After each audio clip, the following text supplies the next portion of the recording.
destino los enfrentó en una encrucijada llena de paradojas, donde ninguno logró representar a conciencia el papel que le tocó en suerte. Pero los dos tuvieron algo en común. Nunca entendieron al pueblo sobre el que reinaron. Fernando VII fue quizá el monarca de España que gozó de la mayor popularidad, y uno de los que menos satisfizo los deseos de sus súbditos. José Bonaparte encarnó los ideales burgueses de la Revolución Francesa, pero se vio impulsado a usurpar uno de los tronos más antiguos y tradicionales de Europa.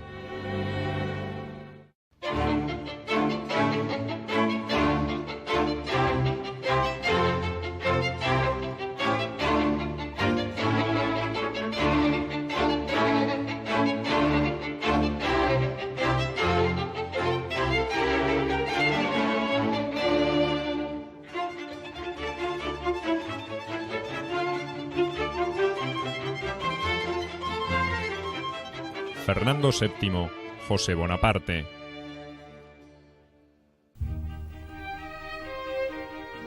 La historia no los absolvió de sus errores.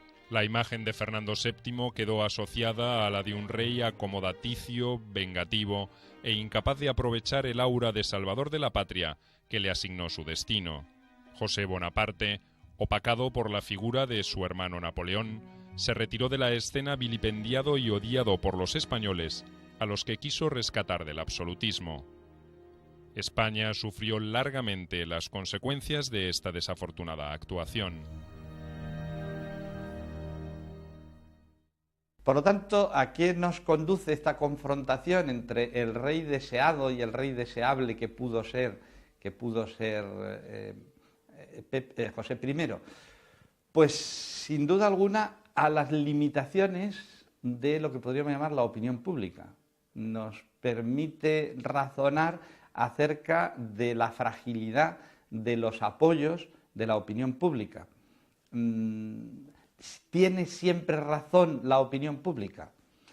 Un político actual diría que siempre tiene razón porque efectivamente es la opinión pública la que vota.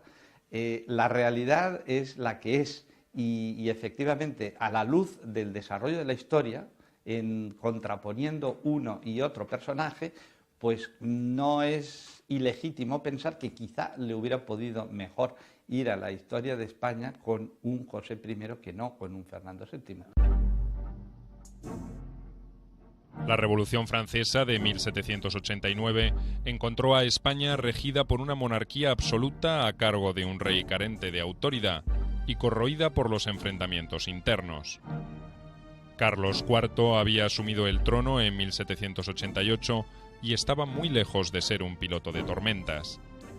Aficionado a la caza y a los relojes, como su infortunado primo Luis XVI de Francia, los asuntos de Estado serían paulatinamente atendidos por sus ministros y por su mujer, María Luisa de Parma. Extrovertida desde los tiempos en que era princesa de Asturias, María Luisa solía escandalizar a una corte austera y conservadora con sus actitudes poco ortodoxas. Vestía según la moda de París y frecuentaba a jóvenes de la Guardia Real. Convertida en reina, esa costumbre se transformó en asunto de Estado cuando tomó como amante a un ambicioso oficial de esa guardia, Manuel Godoy. Godoy se transformó en el favorito de la reina y en un hombre de absoluta confianza de Carlos IV, desplazando a los tradicionales consejeros del rey, los condes de Floridablanca y de Aranda. Su gestión política, plagada de desaciertos y de alianzas equivocadas, llevó a España a una guerra perdida contra Francia en 1794 y a otra no menos ruinosa contra Gran Bretaña. El 21 de octubre de 1805, el desastre naval en la batalla de Trafalgar significaría el fin de la península como potencia de los mares. La escuadra británica, al mando de Horacio Nelson, atacó la flota franco-española frente al cabo de Trafalgar en Cádiz. Formados en dos columnas paralelas, perpendiculares a la línea de batalla enemiga, los barcos ingleses lograron cortar la defensa de la flota aliada y rodear sus mayores buques, logrando así la victoria. Eso es irremediable, vamos, por razones geoestratégicas, por razones de política económica, por razones del enfrentamiento, diríamos, entre las dos potencias, entre Inglaterra y entre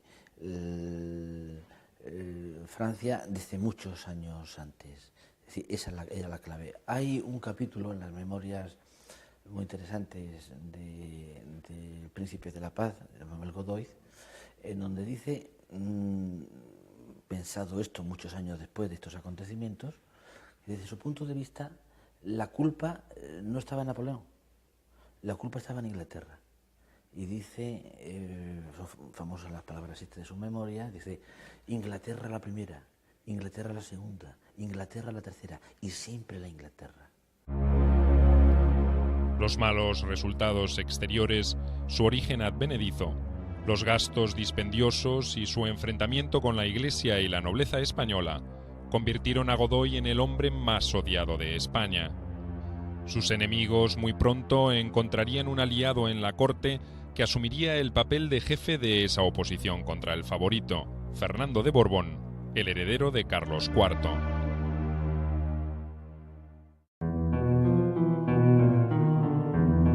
El príncipe de Asturias había nacido en Madrid en 1784 y su animosidad contra Godoy había sido una consecuencia de la influencia que éste tenía sobre su padre y especialmente sobre su madre.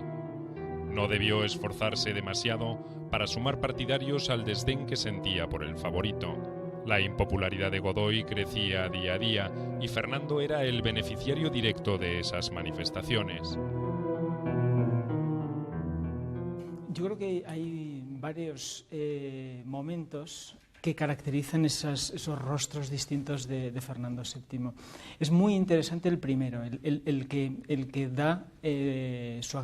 accede a la política. Ese Fernando VII conspirador, anti-ilustrado, antigodoyista, ese Fernando VII que decide erosionar, conspirar contra su padre y apostar por alejarse de cualquier criterio, no solo revolucionario, sino ilustrado, e inspirar su política en las viejas bases de una España sin modificación, sin transformación. Ese Fernando VII que desconoce, que ignora, que decide ignorar las necesidades de cambio que se iban fraguando, que se iban necesitando en ese momento en el país. El príncipe se transformó en la única alternativa posible para una nobleza tradicional preocupada por la cada vez más notable influencia que Napoleón tenía sobre los asuntos de España. El emperador francés había establecido una sólida alianza con Godoy, pero también mantenía contactos reservados con Fernando. Su comportamiento dual respondía a sus planes estratégicos. Necesitaba la alianza española para anular a Portugal, un fiel aliado de Gran Bretaña en el sur del continente. El 27 de octubre de 1807, representantes diplomáticos de España y Francia firmaron el Tratado de Fontainebleau. Consagraba la partición de Portugal y la autorización española para que los ejércitos napoleónicos atravesaran su territorio para invadir el Lusitano.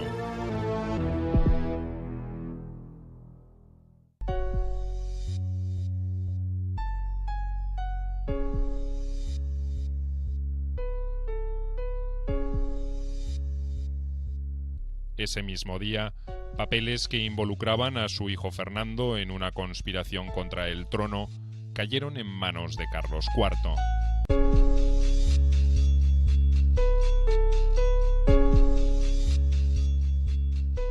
El rey ordenó arrestar al príncipe y a los principales sospechosos de haber colaborado en ese complot. Fernando terminó pidiendo perdón después de haber delatado a algunos de los conjurados. Pero su actitud no afectó su imagen ante el pueblo. Todo lo contrario. No fueron pocos los partidarios de Fernando que pensaron que en realidad había sido una trampa de Godoy para desprestigiar al heredero. Su popularidad aumentó y el odio al favorito también. La historiografía, por otra parte, ha recogido a través de testimonios contemporáneos y a través de estudios posteriores, que Fernando VII era un personaje bastante tortuoso, y el propio hecho de haber conspirado contra su propio padre ya muestra en gran medida cuál era su personalidad. Y esa versatilidad y ese carácter taimado de Fernando VII se puso de manifiesto muy claramente a lo largo de su reinado. Él siempre una posición defensiva respecto de lo que él considera que son sus derechos, que lo que él considera que es una concepción del poder teocrático, una concepción del poder basada en su derecho divino de ejercer el poder monárquico sin limitación. Ese es muy característico, porque creo que a partir de ese momento casi todas las actitudes irán vinculadas a esa concepción del poder. En ese ambiente cargado de sospechas, Napoleón arrojó la siguiente piedra. En cumplimiento del Tratado de Fontainebleau, los ejércitos franceses comenzaron la pacífica invasión de la península. El pretexto era la ocupación de Portugal, pero las demoras en atravesar España fueron tan notorias como alarmantes.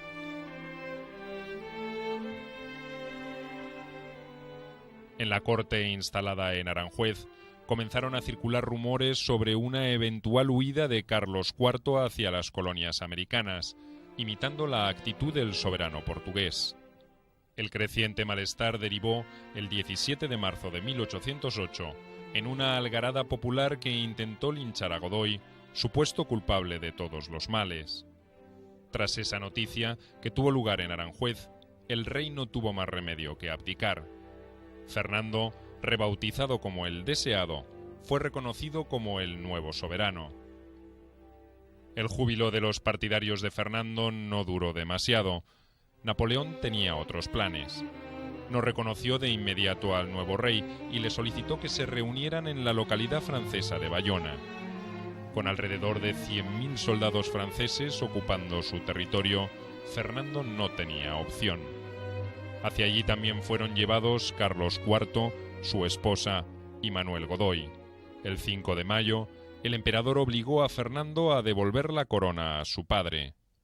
Una vez obtenido este propósito, Carlos IV volvió a abdicar, esta vez en favor del hermano de Napoleón. José Bonaparte se convirtió en el nuevo rey de España.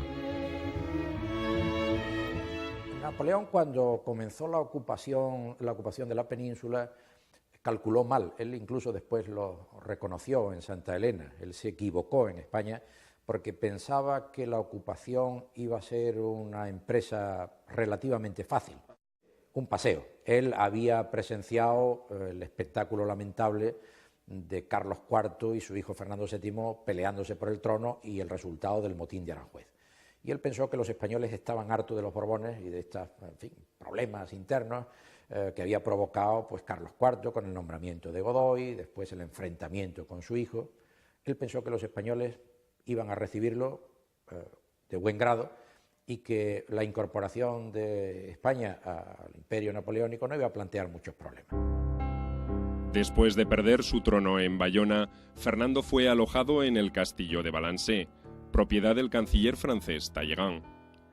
El castillo no era otra cosa que una mansión rural sin riqueza ni lujo, rodeada de una llanura yerma donde pastaban ovejas y venados. El príncipe de Asturias se alojó allí en compañía de su hermano Carlos y de su tío Antonio, además de un numeroso grupo de colaboradores. José Bonaparte era el hermano mayor de Napoleón. No se dedicó a las armas sino a las leyes. Había nacido en Córcega el 7 de enero de 1768. Imbuido del espíritu de la Revolución Francesa, acompañó a su hermano en la campaña de Italia en 1796 y posteriormente desempeñó misiones diplomáticas para la República Francesa. Cuando Napoleón monopolizó el poder en Francia, José se transformó en uno de sus colaboradores de máxima confianza. Por decisión imperial, en 1806 se convirtió en rey de Nápoles. Desde allí, partiría obediente para hacerse cargo de la corona de España. En el sur de Italia había limitado el poder de la aristocracia, recreando instituciones más acordes con su ideal republicano.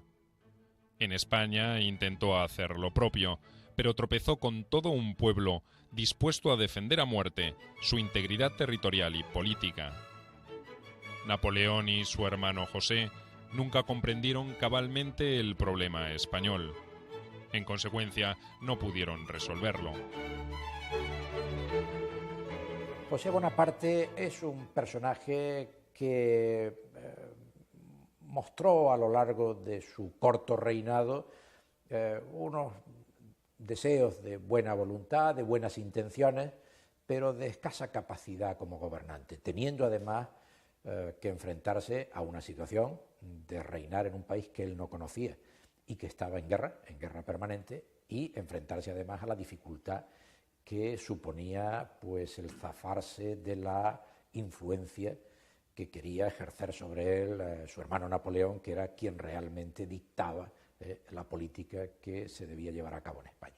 Bonaparte, no solo hay que verlo a José Bonaparte como, bueno, pues como un rey usurpador opuesto por su hermano Napoleón para controlar y para dominar España, pero también habrá que considerarlo como portador de unas ideas que eran muy distintas de las que mayoritariamente tenían los españoles, que son bueno, pues las ideas que trae Napoleón son las ideas que van a triunfar a lo largo del siglo XIX, que son las grandes ideas, pues todavía un poco en gestación del liberalismo, después el liberalismo español y el liberalismo nacional. Las ideas ilustradas y enciclopedistas que impulsaron la Revolución Francesa tuvieron en España una difusión menos intensa y tardía. El Partido Liberal o afrancesado nunca adquirió una fuerza capaz de modificar el orden establecido. El descrédito de la monarquía se circunscribió a Godoy, a Carlos IV y a su mujer. Fernando VII, en cambio, encarnaba las virtudes del buen rey, aunque nunca hubiera demostrado tener ninguna de ellas. Además, la invasión militar despertó en los españoles un profundo sentimiento de identidad y de libertad. Las frustraciones de los últimos años se canalizarían en una lucha sin cuartel contra los soldados franceses. Sin distinciones sociales o políticas, los españoles descubrieron que formaban parte de una causa común. Él se encontró con una dinastía en situación de desguace, con un Carlos IV y un Fernando VII, ambos dando una imagen pésima, indigna, ciertamente, de la monarquía española. Y creyó que todo el monte era orégano, porque la verdad es que se lo hicieron enormemente fácil. Las claudicaciones de Bayona fueron, repito, una lección de indignidad por parte de la dinastía reinante. Él se encontró con esta situación y creyó que esto era pan comido, absolutamente, que era facilísimo, que iba a ser un paseo militar. Y se encontró luego dos novedades. Una, la resistencia del pueblo español, y se encontró sobre todo con la ayuda británica. Los embajadores napoleónicos y sus generales reforzaron el error de juicio del emperador en las primeras semanas de la ocupación. El 23 de marzo, las columnas encabezadas por el general Joaquín Murat, Gran Duque de Berg, entraron en Madrid en medio de manifestaciones de calor popular. Se creía que los franceses estaban allí para respaldar la coronación de Fernando VII.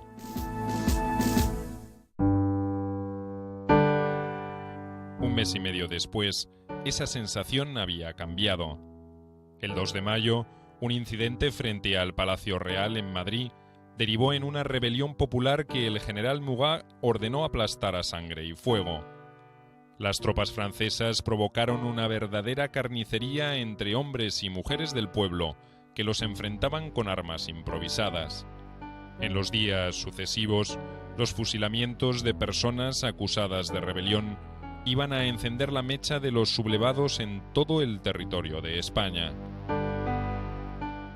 Yo lo plantearía desde el punto de vista de que fueron los franceses mismos, la presencia francesa, la que desencadenó el sentimiento nacional. Un sentimiento nacional que no se había expresado hasta la fecha, que no tenía vehículos para hacerlo, y que fue la propia fue un tiempo en el que la relación con el invasor fue generando una conciencia de lo propio. Una conciencia de lo propio que no existía dibujada. Y entonces, a partir de esa autoconciencia de Estado o de nación, más precisamente dicho, esa conciencia de nación fue naciendo a medida que se estaba trabando el enfrentamiento. Y la monarquía aquí representaba el icono, representaba la bandera. Napoleón había afirmado que si la ocupación de España fuera a costarme 80.000 hombres, no la haría, pero creo que no me harán falta más allá de 12.000. No tardó en descubrir que no lograría el control efectivo del territorio ni con los 200.000 soldados veteranos enviados para reforzar a los primeros contingentes que ocuparon la península. Esos regimientos estaban constituidos en general por tropas bisoñas en el arte de la guerra y pagaron muy cara su inexperiencia.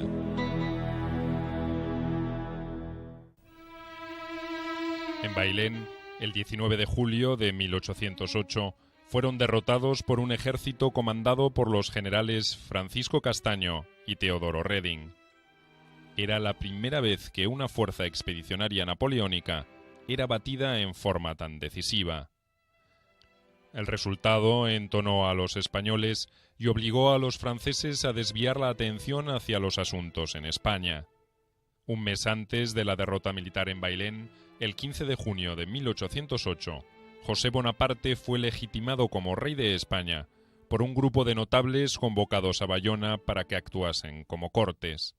Los presentes también tuvieron que aprobar una constitución redactada aparentemente con la intervención directa de Napoleón. La Carta de Bayona implementaba un nuevo sistema político. Se trataba de una especie de monarquía limitada en la que José Bonaparte trató de desplegar, desde su primer día de gobierno, un discurso ilustrado, pragmático y reformista para atraer a burgueses y aristócratas asustados por la rebelión popular.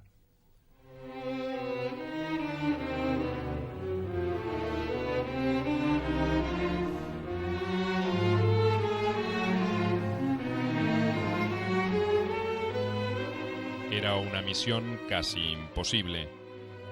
La reacción patriótica y antinapoleónica proclamaba que todos los franceses eran enemigos de la patria, de la religión y de Dios. Fue una explosión, en este sentido, por vez primera, desde la unificación, por llamarle de alguna manera, del Estado moderno, siglos atrás, una explosión que tuvo una derivación o una manifestación, no diríamos regionalista, pero sí centrífuga del país. De tal manera que las actuaciones de los catalanes, de los vascos, de los gallegos o de los andaluces, aunque sean de forma absolutamente espontánea, cada uno por su sitio, pero todos convergen en el mismo objetivo de luchar pues por las esencias fundamentales políticas, religiosas, de lo que hasta ese momento había representado la corona y el rey de todos los españoles. El sentimiento antifrancés se acentuó por los excesos cometidos por las tropas imperiales en campaña. Napoleón, rodeado de sus mejores generales y un ejército poderoso, quebró las defensas cercanas a Madrid y entró en la capital el 4 de diciembre de 1808. Durante los primeros meses de 1809, los franceses fueron aniquilando a las fuerzas regulares españolas, pero debieron enfrentar una resistencia mucho más temible. La guerra de guerrillas asoló todo el territorio hispano. Los patriotas formaban grupos pequeños que atacaban por sorpresa y desaparecían con la complicidad de la población. Las represalias arbitrarias y salvajes se hicieron frecuentes. José Bonaparte podría proclamar las bondades de un sistema político que ofrecía mejores oportunidades para todos. Pero para la mayoría de los españoles, todo se reducía a destrucción, miseria y muerte. La guerra de la independencia fue la guerra más catastrófica de toda la España contemporánea. Yo diría que incluso que la última guerra civil. en el sentido de que fue una guerra que no tenía frentes de batalla, es decir, era un país entero contra un ejército. Y la guerra estaba en todos los lugares simultáneamente. Y eso dio lugar a episodios verdaderamente crueles que fueron muy bien reflejados por los desastres de la guerra de Goya tan conocidos, ¿no? De manera que los españoles cuyo ejército regular fue prácticamente deshecho y que tenían que enfrentarse con el formidable ejército de Napoleón, con lo que podían tener a mano, pues utilizaron incluso armas blancas. El odio a José I, nombre oficial del rey, se reprodujo en apelativos ingeniosos, aunque no siempre exactos. Uno de los más comunes fue el de Pepe Botella, a pesar de que Bonaparte era austero con la bebida o definitivamente abstemio, según diferentes fuentes históricas. Espíritu ilustrado, las inquietudes del rey iban desde la disolución del Santo Oficio hasta la readecuación urbanística de Madrid, según los nuevos parámetros urbanísticos de la época. Esta preocupación por crear nuevos espacios abiertos le valdría también el apodo de Pepe Plazuela. La realidad es que José I, a diferencia de su hermano, no aspiraba a la conquista del mundo ni a la gloria infinita del imperio. Fue un hombre que sin ser religioso, hizo lo posible por adaptarse. En Sevilla asistía a las procesiones de Semana Santa con la intención de ser querido, de hacerse de querer, y este es el gran drama de él, que es un rey con competencias profesionales demostradas para ser rey. En lo poco que pudo reinar, pues efectivamente dejó atisbos de que podría haber sido el rey deseable para la España del momento, porque tenía sentido reformista, porque aplicaba criterios innovadores que a la postre pues no se pudieron aplicar en España hasta 30 años después. Es decir, que hubiera podido avanzar la historia de España, pero que sin embargo la opinión pública lo estigmatizó y le impidió ejercer con naturalidad las cualidades que podía tener. En 1810 la situación de José I era apremiante. El general inglés Arthur Wellesley, duque de Wellington, había derrotado a fuerzas francesas en Torres Vedras, en las afueras de Lisboa, y en Fuentesoñoro. La presencia francesa en España estaba bajo amenaza exterior, mientras que líderes guerrilleros como Juan Martín, el Empecinado, Espoz y Mina o el cura Merino atacaban constantemente sus líneas de comunicaciones. José Bonaparte no había logrado atraerse la adhesión de los españoles con sus medidas de gobierno, con las que intentaba reemplazar el poder de las bayonetas. Yo creo que fue un rey funcionario, fue un rey burgués y un rey funcionario que conocía pues, lo que se podía pedir a la administración, a la burocracia, y lo importante que era rodearse de gente que tuviera un sentido de la administración, de lo que llamaríamos ahora burocracia. No, por supuesto que no era un tonto, y yo creo que efectivamente podría haber sido un buen rey si no hubiera reinado sobre un país en armas y sobre un país que no le quería ciertamente como rey. Pero yo entiendo que entre Fernando VII y José Bonaparte, pues por mucho que a la historiografía nacionalista española le parezca mal, yo me quedaría con José Bonaparte mucho antes que con este estólido y probablemente imbécil de Fernando VII, ¿no? El deterioro de la situación militar francesa fortalecía la resistencia política de los patriotas españoles, que se había iniciado a continuación de la sublevación popular de Madrid en mayo de 1808. Las juntas provinciales, creadas para suplir el vacío de autoridad producido en Bayona, convergieron en una junta central que asumió por delegación el poder real. La junta desconoció la legitimidad de José I y enarboló la de Fernando VII para gobernar y legislar en su nombre. Su tarea fue decisiva para coordinar la lucha contra el invasor, pero sobre todo porque se constituyó en un curioso ejemplo de autogestión política.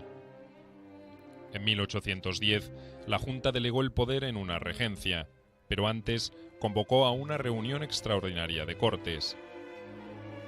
Esas Cortes, donde predominaban los elementos liberales, redactaron una constitución con puntos de contacto con la Carta de Bayona de José I, pero con alcances mucho más audaces, que fue promulgada el 19 de marzo de 1812. La Pepa, como se la conoció popularmente, por haber nacido el día de San José, planteaba que la soberanía pasaba del rey al pueblo. Se consagraba la división de poderes y el sufragio, la igualdad ante la ley y los derechos individuales. Y allí hay dos ideas manifiestamente contrarias y podríamos llegar a decir que incompatibles. Las que llegarán a triunfar, pero que no están en el origen de 1808, sino que están en la Constitución del 12, 4 años más tarde. Las que llegarán a triunfar, que son las ideas de que aquel colapso de la monarquía tenía que dar lugar a un nuevo orden, a un nuevo protagonismo popular, a unas nuevas bases de la legitimidad y de la soberanía del Estado. Una cosa son los españoles que llevan a cabo la guerra contra el invasor napoleónico y otra cosa son los españoles reformistas que se reúnen en Cádiz, en las Cortes, que van a impulsar unas reformas que en muchos aspectos es una reforma similar a la que la monarquía de José Bonaparte está impulsando desde Madrid. De manera que dos bandos enfrentados y que, sin embargo, están proponiendo unas reformas que en muchos aspectos son reformas similares o paralelas. Eso es una de las paradojas de la guerra de la independencia y de aquellos años que van desde 1808 a 1814. Napoleón priorizaba la campaña sobre Rusia y tuvo que debilitar su presencia militar en España. Wellington pasó a la ofensiva. Las victorias de Badajoz, Salamanca y Arapiles en 1812, las de Vitoria y San Marcial en 1813, fueron marcando el repliegue del ejército francés hacia los Pirineos. José Bonaparte, abandonado a su suerte, acompañó ese retorno sin gloria que anunciaría el comienzo del fin, también para su invicto hermano.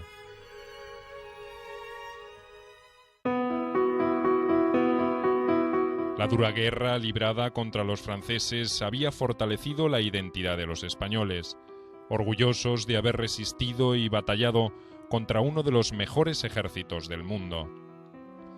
Habían sufrido mucho y de alguna manera idealizaron también el sacrificio de su rey, preso en el mediodía francés.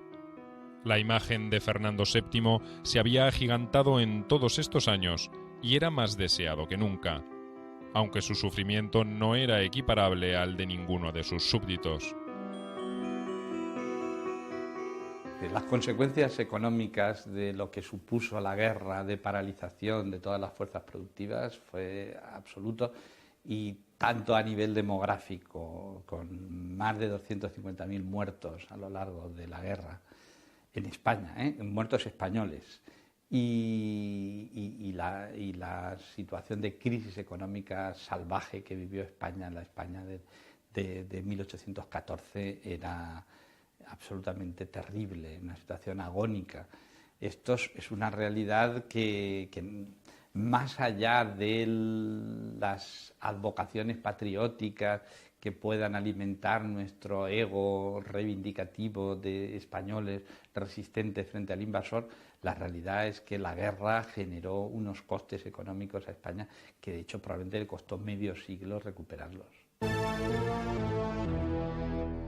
A 300 kilómetros de París y muy lejos de España, Fernando adoptó un perfil sumiso y resignado.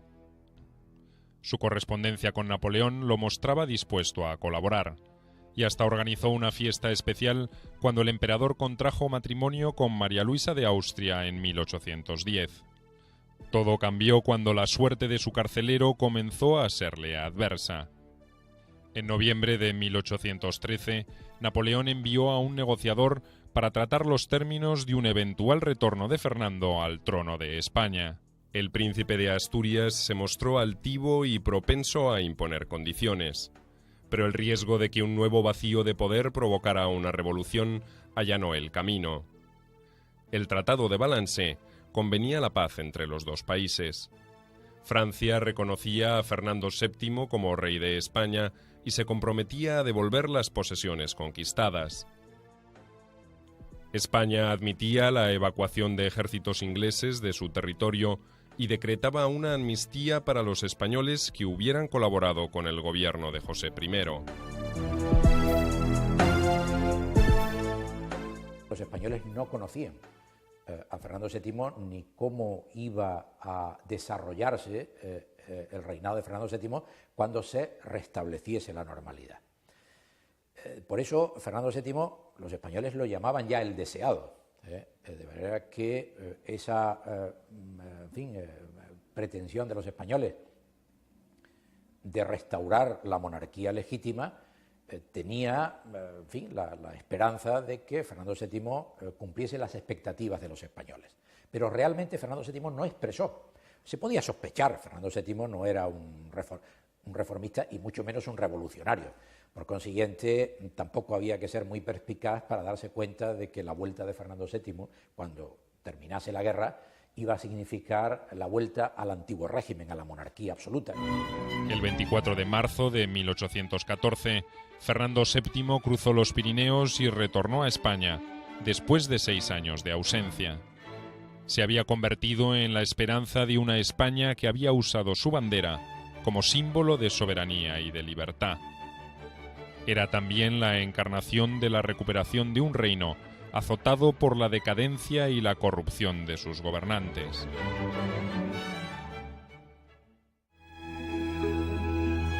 El 16 de abril, el rey llegó a Valencia, donde lo esperaba un representante de la regencia con el texto de la Constitución de 1812.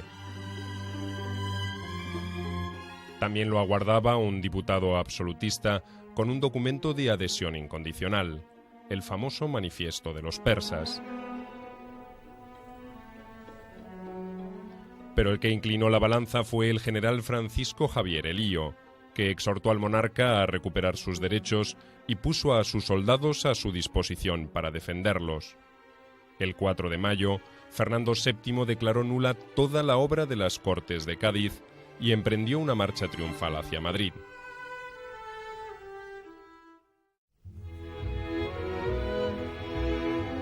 José Bonaparte se había ido de España escoltado por los derrotados soldados napoleónicos. Siguió colaborando con Napoleón hasta su caída definitiva. Después emigraría a los Estados Unidos para llevar una vida de burgués acomodado, tal como había pronosticado su hermano. Militares y políticos también exilados intentaron convertirlo sin éxito en cabeza de eventuales conspiraciones contra la restablecida monarquía de Francia. En esos mismos círculos también se especuló con la posibilidad de convertirlo en rey de México. Bonaparte desalentó cualquier aventura y se dedicó a envejecer plácidamente en las cercanías de la ciudad de Filadelfia. En 1832 se radicó en Londres y en 1840 se trasladó a Florencia, donde moriría 4 años después. Fernando VII no tuvo un futuro tan apacible. Tendría que luchar durante todo su reinado contra el crecimiento del ideario liberal que se había manifestado en las Cortes de Cádiz. Su intransigencia absolutista no hizo más que agravar las divisiones y acentuar la crisis política, social y económica que había heredado. El rey deseado se transformó en el más odiado.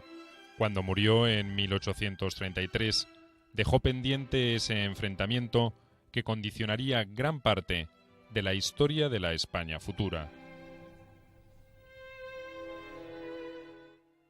La idea de las dos Españas, la idea de dos proyectos que conviven en conflicto, creo que Fernando VII es uno de esos ingredientes que nos permite leerlo en su tiempo de una manera clarísima. Lo que en el siglo XIX se denominaba el espíritu del siglo, lo que es el signo de los tiempos, que diríamos ahora, ese flujo de cambios que caracteriza a Europa desde la Revolución Francesa, como vector de cambio, como vector de desarrollo, como vector de progreso, que también dirían los habitantes del XIX, ¿no? Y Fernando VII con la idea de que existe la posibilidad de permanecer inmóvil ante un mar de fondo que está transformando radicalmente la vida conocida, ¿no? Entonces yo creo que Fernando VII representa esa insensibilidad, esa conciencia de que los tiempos pueden ser detenidos. El 10 de mayo de 1814, las Cortes de Cádiz quedaban disueltas y el absolutismo volvía a reinar en España, pero esta vez favorecido por un apoyo popular que había declinado todo principio en pro de la lucha por la independencia. Fernando VII nunca sacaría partido de esta incondicional adhesión de sus súbditos a su persona. Era un aristócrata anclado en otro tiempo. Como José Bonaparte encarnaba la imagen de un burgués apacible, lejos de los gestos heroicos. Dos hombres que quizá vivieron en un tiempo equivocado o que simplemente fueron víctimas de una paradoja histórica que no estaban capacitados para manejar.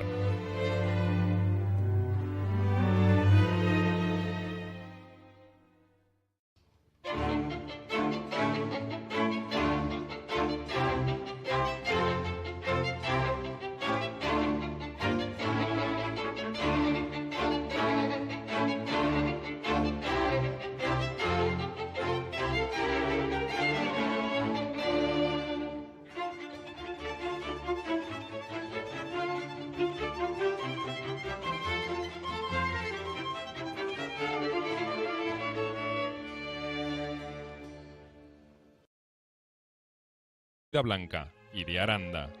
Su gestión política, plagada de desaciertos y de alianzas equivocadas, llevó a España a una guerra perdida contra Francia en 1794 y a otra no menos ruinosa contra Gran Bretaña. El 21 de octubre de 1805, el desastre naval en la batalla de Trafalgar significaría el fin de la península como potencia de los mares. La escuadra británica, al mando de Horacio Nelson, atacó la flota franco-española frente al cabo de Trafalgar en Cádiz. Formados en dos columnas paralelas, perpendiculares a la línea de batalla enemiga, los barcos ingleses lograron cortar la defensa de la flota aliada y rodear sus mayores buques, logrando así la victoria. Eso es irremediable, por razones geoestratégicas, por razones de política económica, por razones del enfrentamiento, diríamos, entre las dos potencias, entre Inglaterra y entre Francia, desde muchos años antes. Es decir, esa era la clave. Hay un capítulo en las memorias muy interesantes del Príncipe de la Paz, de Manuel Godoy, en donde dice, pensado esto muchos años después de estos acontecimientos, que desde su punto de vista la culpa no estaba en Napoleón, la culpa estaba en Inglaterra. Y dice, son famosas las palabras estas de su memoria, dice, Inglaterra la primera, Inglaterra la segunda, Inglaterra la tercera, y siempre la Inglaterra. Los malos resultados exteriores, su origen advenedizo, los gastos dispendiosos y su enfrentamiento con la Iglesia y la nobleza española convirtieron a Godoy en el hombre más odiado de España. Sus enemigos muy pronto encontrarían un aliado en la corte que asumiría el papel de jefe de esa oposición contra el favorito, Fernando de Borbón, el heredero de Carlos IV.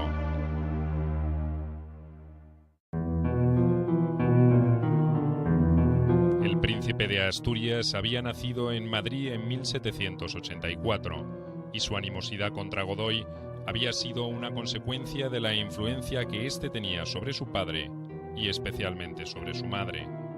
No debió esforzarse demasiado para sumar partidarios al desdén que sentía por el favorito. La impopularidad de Godoy crecía día a día y Fernando era el beneficiario directo de esas manifestaciones.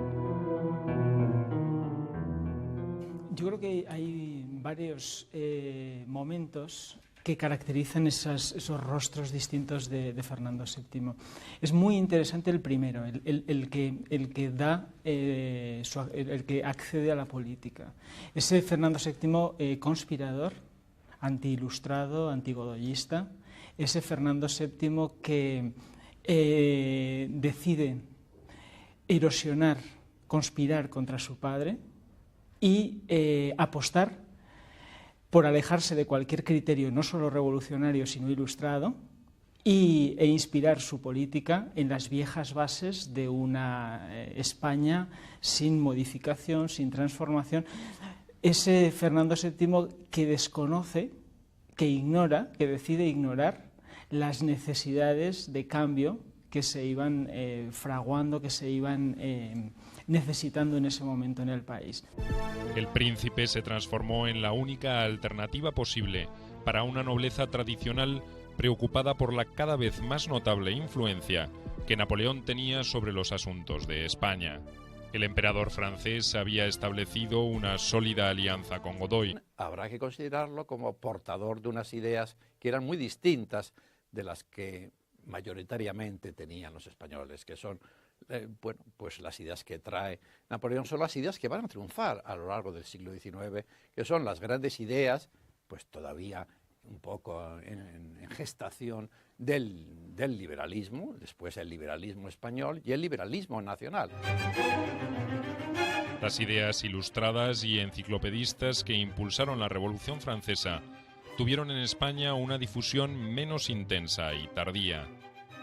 El Partido Liberal o afrancesado nunca adquirió una fuerza capaz de modificar el orden establecido. El descrédito de la monarquía se circunscribió a Godoy, a Carlos IV y a su mujer. Fernando VII, en cambio, encarnaba las virtudes del buen rey, aunque nunca hubiera demostrado tener ninguna de ellas. Además, la invasión militar despertó en los españoles un profundo sentimiento de identidad y de libertad. Las frustraciones de los últimos años se canalizarían en una lucha sin cuartel contra los soldados franceses. Sin distinciones sociales o políticas, los españoles descubrieron que formaban parte de una causa común. Él se encontró con una dinastía en situación de desguace, con un Carlos IV y un Fernando VII, ambos dando una imagen pésima, indigna, ciertamente, de la monarquía española. Y creyó que todo el monte era orégano, porque la verdad es que se lo hicieron enormemente fácil. Las claudicaciones de Bayona fueron, repito, una lección de indignidad por parte de la dinastía reinante. Él se encontró con esta situación y creyó que esto era pan comido, absolutamente, que era facilísimo, que iba a ser un paseo militar. Y se encontró luego dos novedades. Una, la resistencia del pueblo español, y se encontró sobre todo con la ayuda británica. Los embajadores napoleónicos y sus generales reforzaron el error de juicio del emperador en las primeras semanas de la ocupación. El 23 de marzo, las columnas encabezadas por el general Joaquín Murat, Gran Duque de Berg, entraron en Madrid en medio de manifestaciones de calor popular. Se creía que los franceses estaban allí para respaldar la coronación de Fernando VII.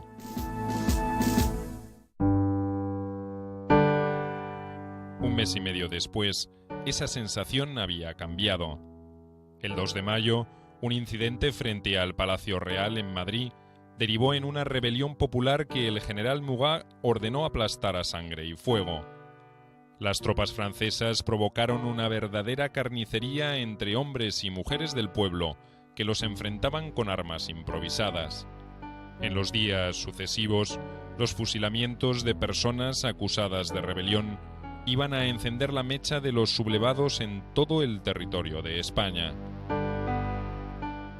Yo lo plantearía desde el punto de vista de que fueron los franceses mismos, la presencia francesa, la que desencadenó el sentimiento nacional. Un sentimiento nacional que no se había expresado hasta la fecha, que no tenía vehículos para hacerlo y que fue la propia... Fue un tiempo en el que la relación con el invasor fue generando una conciencia de lo propio, una conciencia de lo propio que no existía dibujada. Y entonces, a partir de esa autoconciencia de Estado o de nación, más precisamente dicho, esa conciencia de nación fue naciendo a medida que se estaba trabando el enfrentamiento. Y la monarquía aquí representaba el icono, representaba la bandera. Napoleón había afirmado que si la ocupación, pero también mantenía contactos reservados con Fernando. Su comportamiento dual respondía a sus planes estratégicos. Necesitaba la alianza española para anular a Portugal, un fiel aliado de Gran Bretaña en el sur del continente. El 27 de octubre de 1807, representantes diplomáticos de España y Francia firmaron el Tratado de Fontainebleau. Consagraba la partición de Portugal y la autorización española para que los ejércitos napoleónicos atravesaran su territorio para invadir el Lusitano.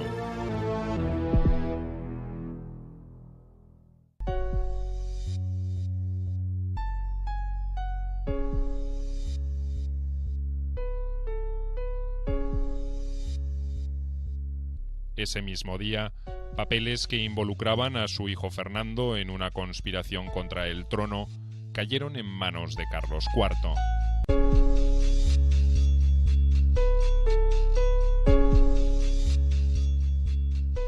El rey ordenó arrestar al príncipe y a los principales sospechosos de haber colaborado en ese complot. Fernando terminó pidiendo perdón después de haber delatado a algunos de los conjurados. Pero su actitud no afectó su imagen ante el pueblo. Todo lo contrario. No fueron pocos los partidarios de Fernando que pensaron que en realidad había sido una trampa de Godoy para desprestigiar al heredero. Su popularidad aumentó y el odio al favorito también. La historiografía, por otra parte, ha recogido, a través de testimonios contemporáneos y a través de estudios posteriores, que Fernando VII era un personaje bastante tortuoso y el propio hecho de haber conspirado contra su propio padre ya muestra en gran medida cuál era su personalidad. Y esa versatilidad y ese carácter taimado de Fernando VII se puso de manifiesto muy claramente a lo largo de su reinado. Él siempre una posición defensiva respecto de lo que él considera que son sus derechos, que lo que él considera que es una concepción del poder teocrático, una concepción del poder basada en su derecho divino de ejercer el poder monárquico sin limitación. Ese es muy característico, porque creo que a partir de ese momento casi todas las actitudes irán vinculadas a esa concepción del poder. En ese ambiente cargado de sospechas, Napoleón arrojó la siguiente piedra.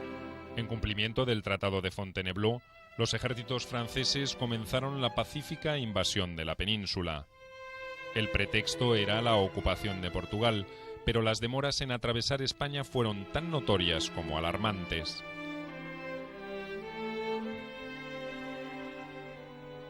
En la corte instalada en Aranjuez, comenzaron a circular rumores sobre una eventual huida de Carlos IV hacia las colonias americanas, imitando la actitud del soberano portugués. El creciente malestar derivó, el 17 de marzo de 1808, en una algarada popular que intentó linchar a Godoy, supuesto culpable de todos los males. Tras esa noticia, que tuvo lugar en Aranjuez, el rey no tuvo más remedio que abdicar. Fernando, rebautizado como el Deseado, fue reconocido como el nuevo soberano. El júbilo de los partidarios de Fernando no duró demasiado. Napoleón tenía otros planes. No reconoció de inmediato al nuevo rey y le solicitó que se reunieran en la localidad francesa de Bayona. Con alrededor de 100.000 soldados franceses ocupando su territorio, Fernando no tenía opción. Hacia allí también fueron llevados Carlos IV, su esposa y Manuel Godoy. El 5 de mayo, el emperador obligó a Fernando a devolver la corona a su padre. Una vez obtenido este propósito, Carlos IV volvió a abdicar, esta vez en favor del hermano de Napoleón. José Bonaparte se convirtió en el nuevo rey de España. Napoleón, cuando comenzó la ocupación de la península, calculó mal. Él incluso después lo reconoció en Santa Elena. Él se equivocó en España porque pensaba que la ocupación iba a ser una empresa relativamente fácil, un paseo. Él había presenciado el espectáculo lamentable de Carlos IV y su hijo Fernando VII peleándose por el trono y el resultado del motín de Aranjuez. Y él pensó que los españoles estaban hartos de los Borbones y de estos problemas internos que había provocado pues, Carlos IV con el nombramiento de Godoy, después el enfrentamiento con su hijo. Él pensó que los españoles iban a recibirlo de buen grado y que la incorporación de España al imperio napoleónico no iba a plantear muchos problemas. Después de perder su trono en Bayona, Fernando fue alojado en el castillo de Valençay, propiedad del canciller francés Talleyrand. El castillo no era otra cosa que una mansión rural sin riqueza ni lujo, rodeada de una llanura yerma donde pastaban ovejas y venados. El príncipe de Asturias se alojó allí en compañía de su hermano Carlos y de su tío Antonio, además de un numeroso grupo de colaboradores. José Bonaparte era el hermano mayor de Napoleón. No se dedicó a las armas sino a las leyes. Había nacido en Córcega el 7 de enero de 1768.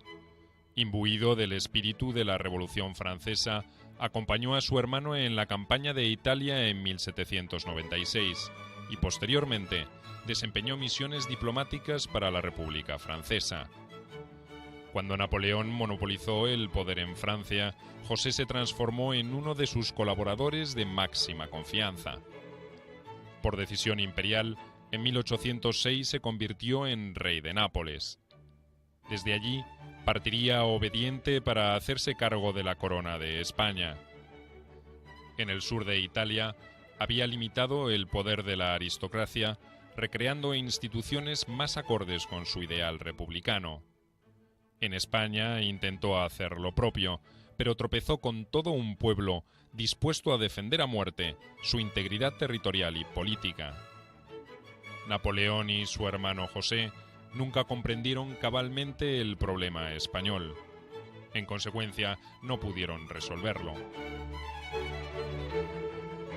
José Bonaparte es un personaje que mostró a lo largo de su corto reinado unos deseos de buena voluntad, de buenas intenciones, pero de escasa capacidad como gobernante, teniendo además que enfrentarse a una situación de reinar en un país que él no conocía y que estaba en guerra permanente, y enfrentarse además a la dificultad que suponía pues el zafarse de la influencia que quería ejercer sobre él su hermano Napoleón, que era quien realmente dictaba la política que se debía llevar a cabo en España. Bonaparte, no solo hay que verlo a José Bonaparte como, bueno, pues como un rey usurpador opuesto por su hermano Napoleón para controlar y para dominar España, pero también el destino los enfrentó en una encrucijada llena de paradojas, donde ninguno logró representar a conciencia el papel que le tocó en suerte.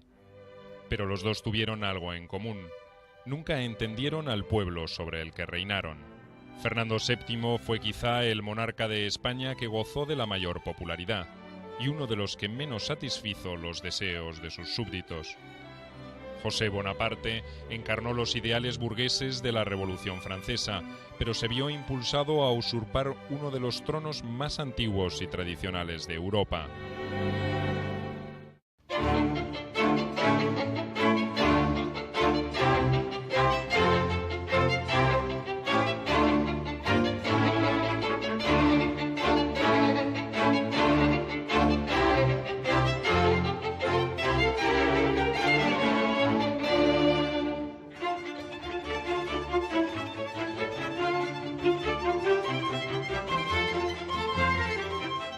Fernando VII, José Bonaparte.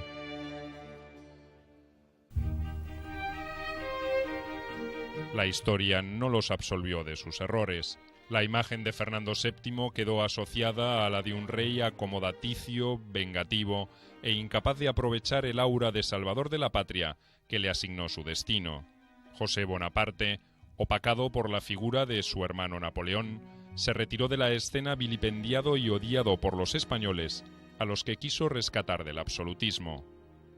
España sufrió largamente las consecuencias de esta desafortunada actuación.